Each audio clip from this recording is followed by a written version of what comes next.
Hi guys, ako si Josh Angeles, ang General Manager ng LX Retouch Auto Care. Ngayon naman, meron tayong i-introduce na product namin is yung car shampoo with wax.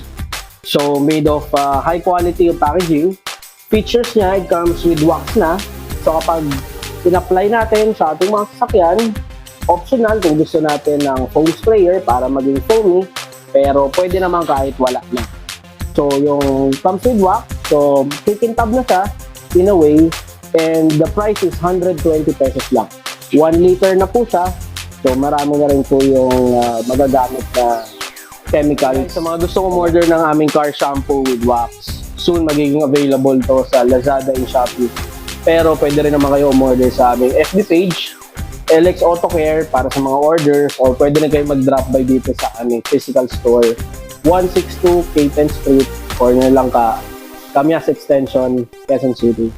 Okay guys, so application process na tayo ng ating car shampoo with wax. So kasama natin si Nino, yung ating head detailer, tutulong sa atin kung paano mag-apply ng ating chemical. So unahin natin itong car shampoo, hahaluan natin siya ng tubig or i-dilute natin. Pwede kayong gumamit ng ganitong foam sprayer, pwede rin naman timba lang pag wala. So i-mix lang natin siya. So, tansyahan lang yung chemical. So, wala naman siyang required amount. So, ilalagay lang natin yung foam sprayer sa kotse. So, yan.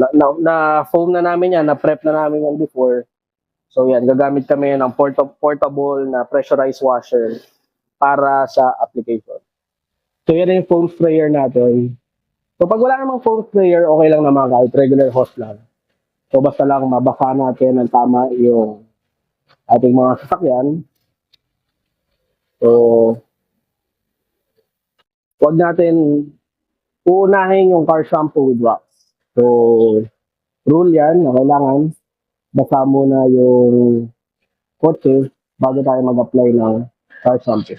Okay, ngayon naman, nag-a-apply na tayo ng ating car shampoo with wax. So, gumamit tayo ng portable nating foam sprayer. So, sa mga gustong bumili, nasa online lang yan. So, yan. Yung ginagawa natin is, yung ginagawa natin siyang foamy para kumalat ng husto yung car shampoo and ma-spread siya doon sa kotse. Sasana natin siya gamit yung ating microfiber na parang glove applicator natin. So, hindi namin sinasuggest gumamit ng chamoy since nakakagas-gas siya. So, laging microfiber ang gagamitin natin. Pag wala naman kayo ganyan, kahit regular na microfiber cloth lang. So, kailangan natin siyang punasan ng gusto para lumabas yung effect niya na tinatawag natin car shampoo with wax. Okay, so ngayon, final process na tayo sa pagka-car wash. So, ito, hugasan na natin ulit. No? So, maganda rin na after i-apply, hugasan na po natin kaagad para hindi rin siya magkaroon ng stain, no? Since nainit ngayon, tendency pag natuyo, kailangan natin hugasan ng mabuti. And, ayun, kung makikita natin,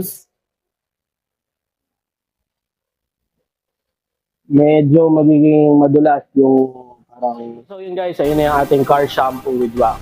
So you can see kanina, no? Grabe. Makikita nyo yung dumi ng ating sasakyan. So, wala pa tayong nilagay na kahit ano dyan. Simply yung car shampoo with wax. So, kahit pa paano, lalabas na yung effect. And it serves its purpose na yun na yung may wax finish tayo. So, sa lahat ng mga gustong umorder niyan, pwede kayong umorder sa aming Lazada and Shopee store. And pwede rin kayong mag-message sa aming Facebook page, LX Auto Care, sa mga gusto ng direct orders. And kung gusto niya rin naman pumunta rito sa shop namin, andito kami sa 162 Capen Street, corner lang ka, Camias Extension, Quezon City. Ayun lang ba.